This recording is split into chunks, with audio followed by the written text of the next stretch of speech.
सावित्रीबाई फुले शिक्षण प्रसारक मंडळ संचलित रेणुका हायस्कूल सातारा परिसर औरंगाबाद.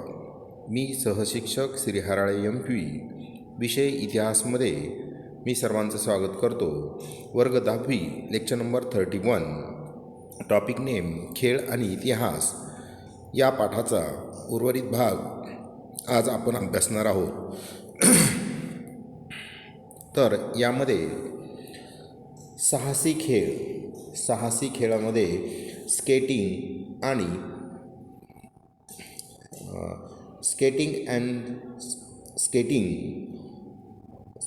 स्कीइंग तर आपण मुद्दा अभ्यासणार आहोत. साहसी खेळामध्ये स्केटिंग म्हणजे घसरण्याच्या शर्यती. आईस हॉकी हे खेळ लोकप्रिय आहेत. त्यानंतर साहसी व रोमांचकारी खेळामध्ये रोमांचकारी खेळामध्ये प्रस्तारारोहण, त्यानंतर ग्लायडिंग, मोटारसायकल, मोटार कार यांच्या शर्यती यांचा समावेश होतो. त्यानंतर चला शोधूयात. शिक्षक, पालक आणि आंतरजालांच्या मदतीने कुस्तीगीर खाशाबा जाधव, मारुती माने, भारतरत्न सचिन तेंडुलकर यांच्या जीवनाविषयी माहिती मिळवा. तर अशा प्रकारे आपल्याला सचिन तेंडुलकर यांच्या जीवनाविषयी माहिती जर मिळवायची असेल आणि कुस्तीगीर खाशाबा जाधव, मारुती माने यांच्याबद्दल देखील माहिती मिळवायचं असेल तर आंतरजाल म्हणजे इंटरनेटवर आपल्याला सर्व माहिती उपलब्ध आहे, ती आपण सर्वांनी मिळवायची आहे. त्यानंतर खेळांच्या स्पर्धांना जगभर मान्यता मिळाली आहे आणि खेळांच्या ज्या काही स्पर्धा आहेत त्याला जगभर मान्यता मिळालेली आहे. ऑलिम्पिक, एशियाड, दिव्यांगांचे ऑलिम्पिक, क्रिकेट विश्वचषक स्पर्धा, हॉकी, कुस्ती, बुद्धिबळ इत्यादी खेळांच्या स्पर्धा जागतिक पातळीवर होतात. आपल्या देशात हॉकी, क्रिकेट हे खेळ लोकप्रिय आहेत. तर आपल्या भारत देशामध्ये हॉकी, क्रिकेट हे खेळ अत्यंत लोकप्रिय आहेत. हॉकी हा भारताचा राष्ट्रीय खेळ आहे. तर हॉकी हा भारताचा राष्ट्रीय खेळ आहे. या खेळाच्या स्थानिक पातळीवर शहर, तालुका, जिल्हा, राज्य, राष्ट्र आणि आंतरराष्ट्रीय स्तरावर स्पर्धा होतात. राष्ट्रीय आंतरराष्ट्रीय स्पर्धा गाजवणाऱ्या खेळाडूस त्यांना त्याच क्षेत्रात उत्तम करिअर करता येते.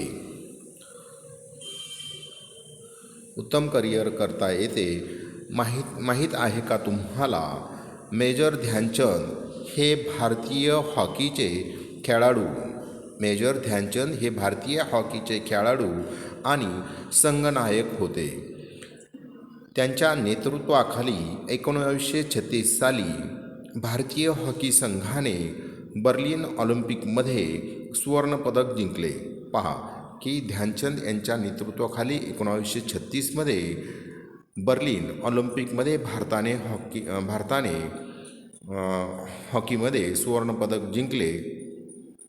त्यापूर्वी 1928 आणि 1932 भारतीय हॉकी संघाने सुवर्णपदक जिंकली होती. तेव्हा ध्यानचंद हे भारतीय संघाकडून खेळले होते. 29 ऑगस्ट हा त्यांचा जन्मदिवस. 29 ऑगस्ट हा ध्यानचंद यांचा जन्मदिवस राष्ट्रीय क्रीडा दिवस म्हणून पाळला जातो. त्यांना हॉकीचे जादूगार असेही म्हटले जाते, असेही म्हणतात. तर मेजर ध्यानचंद यांना हॉकीचे जादूगार असे म्हणतात. 1956 त्यांच्या हॉकीतील कामगिरीबद्दल त्यांना पद्मभूषण या सन्मानाने विभूषित करण्यात आले.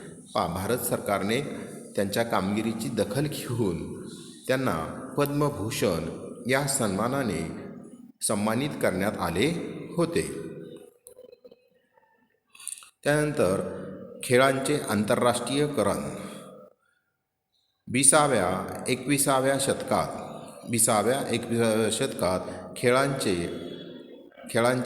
खेळांचे आंतरराष्ट्रीयकरण झाले आहे. म्हणजे या 20व्या आणि 21व्या शतकामध्ये खेळाचे आंतरराष्ट्रीयकरण झाले आहे. म्हणजेच की सर्व जगातील सर्वच राष्ट्र कोणत्या ना कोणत्या प्रकारचे खेळ खेळत आहे. ऑलिम्पिक, एशियाड, ब्रिटिश राष्ट्रकुल, विम्बल्डन यासारख्या स्पर्धांमधून खेळल्या जाणाऱ्या क्रिकेट, फुटबॉल, लॉन टेनिस इत्यादी सामन्यांचे थेट प्रक्षेपण दूरदर्शन व अन्य वाहिन्यांवरून जगभर एकाच वेळी केले जाते. पहा की जे काही हॉकी, फुटबॉल, लॉन टेनिस किंवा ऑलिम्पिकचे सामने असोत, तर या सर्व सामन्यांचं थेट प्रक्षेपण दूरदर्शन किंवा अन्य वाहिन्यांवरून एकाच वेळी केले जाते. ज्या देशाचा त्या खेळात काही सहभाग नाही असे प्रेक्षकसुद्धा त्या खेळाचा आनंद घेत असतात. उदाहरणार्थ क्रिकेट विश्वचषक स्पर्धेत भारत अंतिम फेरीत पोहोचल्यावर जगभरातील प्रेक्षकांनी सामना पाहिला.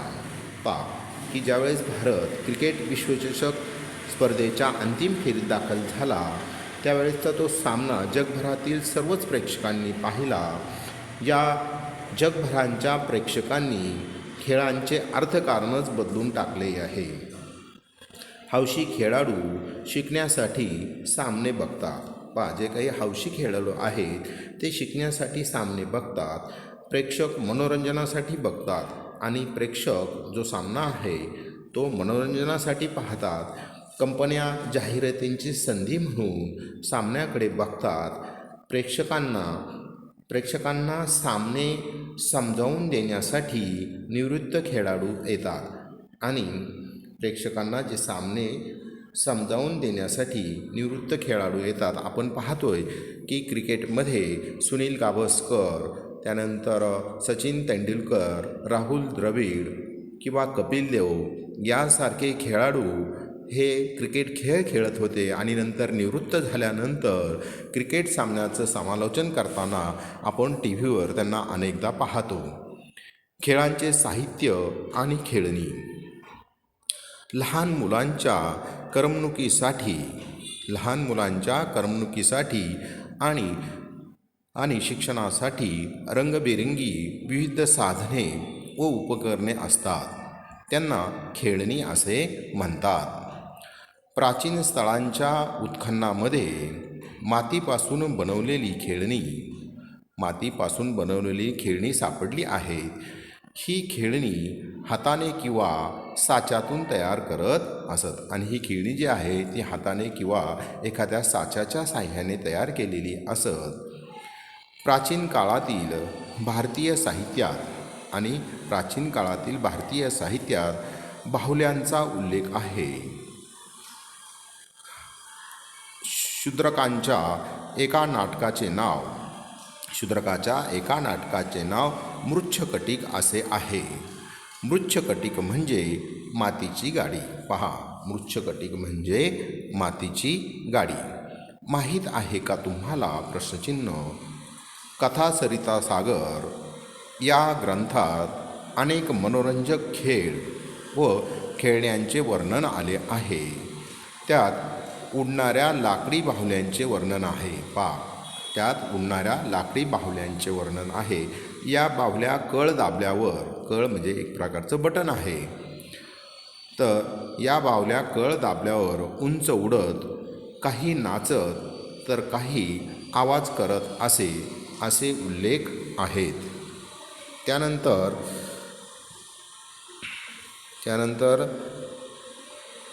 चला शोधूयात. पूर्वी भारतातील अनेक भागामध्ये लाकडी बाहुल्या बनवत असत. पूर्वी भारतामध्ये अनेक भागात लाकडी बाहुल्या बनवत असत. महाराष्ट्रात ठकी नावाने ओळखल्या जाणाऱ्या रंगीत लाकडी बाहुल्या तयार केल्या जात. महाराष्ट्रामध्ये या लाकडी बाहुल्यांना ठकी असं म्हणत आणि त्या ठकी बाहुल्या ह्या लाकडापासून बनवल्या जात असत. अशा लाकडी बाहुल्या बनवण्याची परंपरा भारतात इतर कोणत्या प्रदेशामध्ये होती किंवा आहे हे शोधूया. त्या प्रांतात त्या बाहुल्यांना काय नावे आहेत ते शोधूयात. जसं की महाराष्ट्रात या लाकडी बाहुल्यांना ठकी म्हणत, तर तसे इतर भागामध्ये त्या लाकडी बाहुल्यांना काय म्हणत हे शोधूयात. खेळणी आणि इतिहास पुढचा मुद्दा आहे. खेळण्यामधून इतिहास आणि तंत्रज्ञानाची प्रगती यावर प्रकाश पडतो. धार्मिक आणि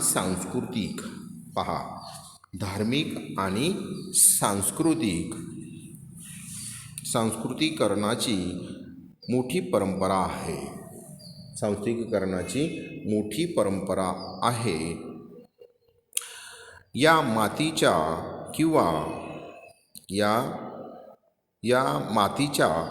किल्ल्यावर छत्रपती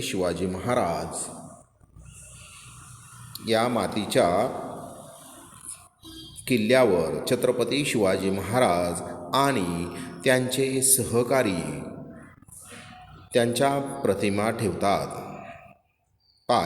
आपण दिवाळीमध्ये पाहतो अनेक ठिकाणी महाराष्ट्रामध्ये दिवाळीमध्ये की लहान मुलं या विविध प्रकारचे किल्ले बनवतात आणि हे किल्ले बनवल्यानंतर छत्रपती शिवाजी महाराज आणि त्यांचे जे काही सहकारी आहेत त्यांच्या प्रतिमा ठेवतात. महाराष्ट्रातील किल्ल्यांच्या साहाय्याने घडलेल्या इतिहासाला उजाळा देण्याचा हा एक प्रकार आहे. इटलीतील पॉपेई शहराच्या उत्खननात एक भारतीय हस्तिदंती बाहुली सापडली. एक भारतीय हस्तिदंती म्हणजे हत्तीच्या दातापासून बनवलेली बाहुली सापडली. ती पहिल्या शतकातील असावी असा इतिहासकारांचा अंदाज आहे. आणि ही बाहुली पहिल्या शतकात बनवलेली असावी असा इतिहासकारांचा अंदाज आहे. त्यावरून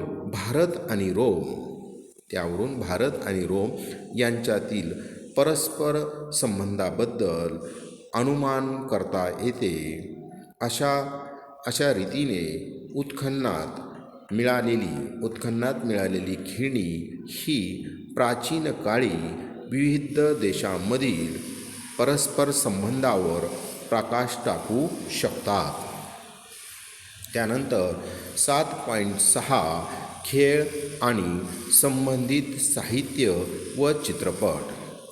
खेळांशी संबंधित साहित्य ही एक नवी ज्ञानशाखा आहे. खेळांशी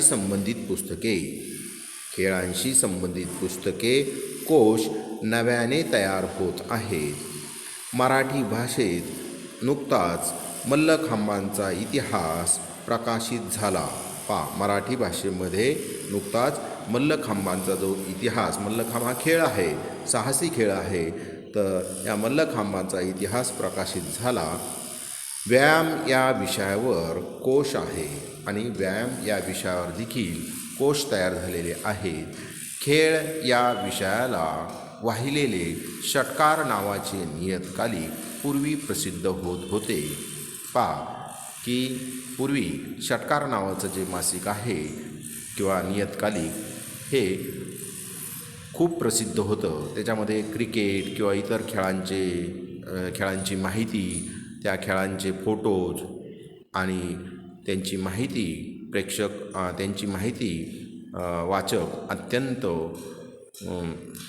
वाचक अत्यंत काळजीपूर्वक वाचत असत. त्यांचं त्यातून मनोरंजन होत असत. इंग्रजीमध्ये खेळ या विषयावर विपुल प्रमाणात साहित्य उपलब्ध आहे.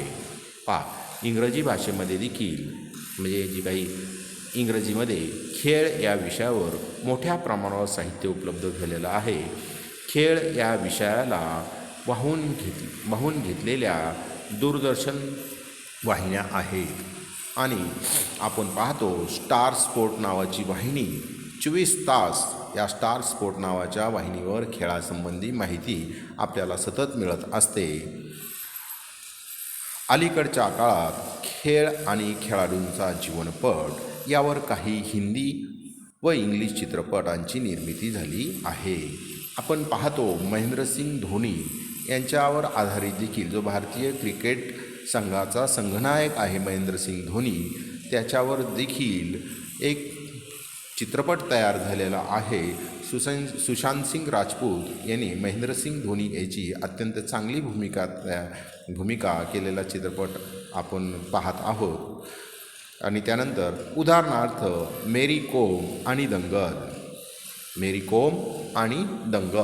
मेरी कोम ही ऑलिम्पिकमध्ये भाग घेणारी आणि कांस्यपदक मिळवणारी पहिली महिला मुष्टियोद्धा आणि फोगाट भगिनी या पहिल्या महिला कुस्तीगीर यांच्या जीवनावर हे चित्रपट आधारलेले आहेत.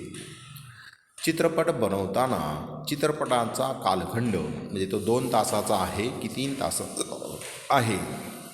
चित्रपट बनवताना चित्रपटाचा कालखंड, त्या काळातील भाषा आणि त्या काळातील पेहराव म्हणजे जे काही पोशाख, त्यानंतर सामान्य जनजीवन या सगळ्यांचा सखोल अभ्यास करावा लागतो. या गोष्टींचा सखोल अभ्यास करणे इतिहासाच्या विद्यार्थ्यांना शक्य असते. कोशांतर्गत वा वर्तमानपत्रे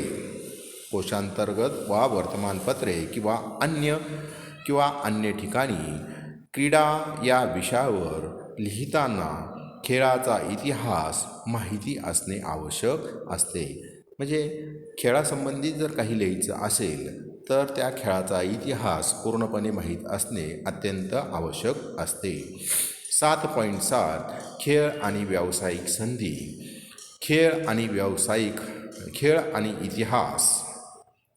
इतिहास या गोष्टी वरवर पाहता भिन्न वाटल्या तरीसुद्धा त्यांचा निकटचा संबंध आहे.